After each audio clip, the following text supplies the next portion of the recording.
Alright, to start off drawing our Humphrey, we need to make the body. We are making a gumdrop button shape so that we have a rounded top and a flat bottom. You're going to make 2 feet. They're like ovals with points on the ends and with a little space in between because the feet will be separated. We'll also add 3 little lines to his feet to show toe separation.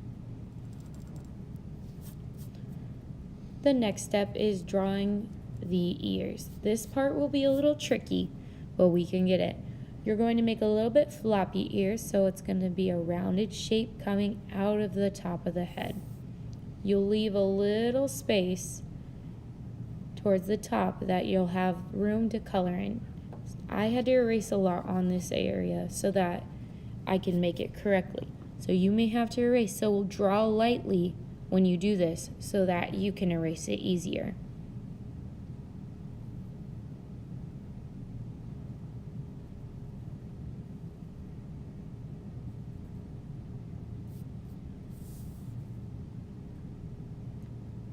You can see now that I'm going to go back in and fix that area because it got too thin. So I'm going to erase it and make it a little wider so that I can fit a color pencil inside there to color it. So it shows the top of the ear.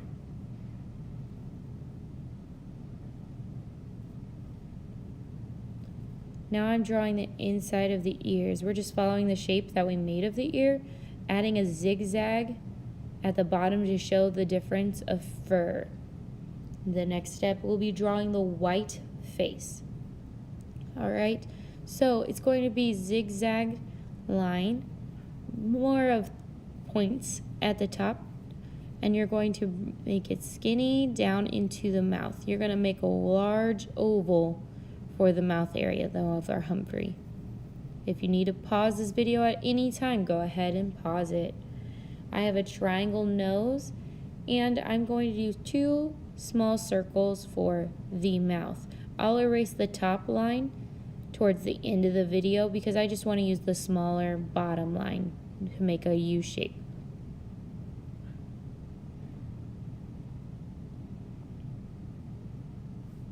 Don't forget to add your whiskers on your Humphrey. The next step is drawing our eyes. Our eyes will be ovals. So you'll have 2 ovals on either white of the fur and 2 little circles in the eyes. That will allow you to see the eye has a glare on it, so it looks a little bit more realistic. The next step is to color. I'm using colored pencils. He has this soft burnt orange color, so I'm going to use the orange colored pencil very lightly though, so that it's not a complete orange. It's kind of more soft, like a peach color.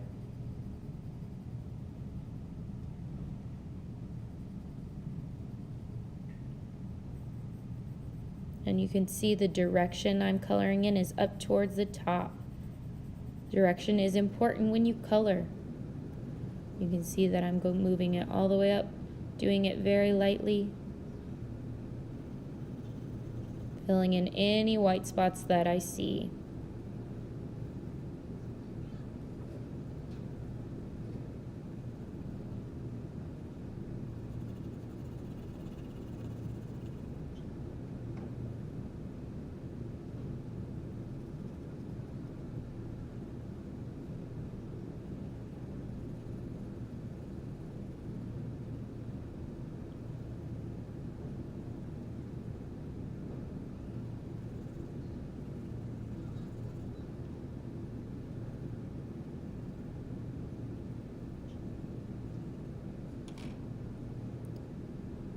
I'm filling in pink for the inside of the ears, the nose, and the mouth.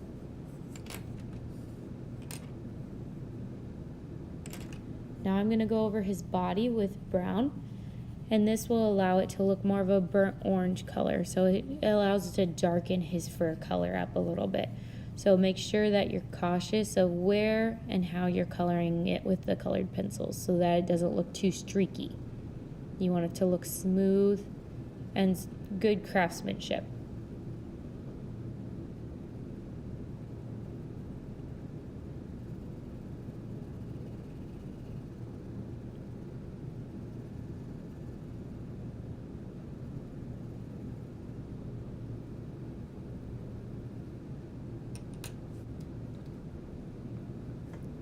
All right, the next step I'm doing is coloring the eyes. Make sure you don't color in those little circles. We're gonna leave those white. But you're gonna color in the whole eye with a black colored pencil then, or a black crayon if you choose to use crayon.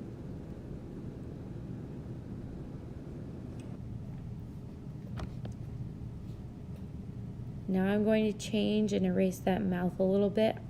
Like I said earlier, I'm just going to do the 2 U shape on the bottom instead of doing that top line.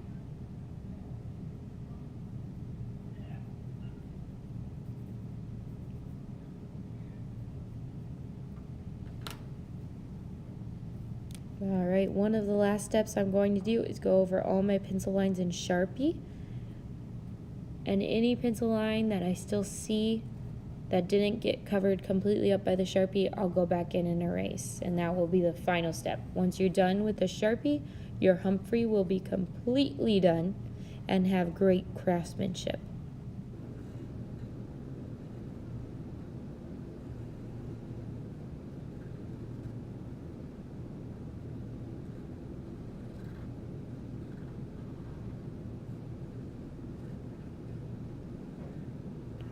Once you finish with the Sharpie, your Humphrey will be done.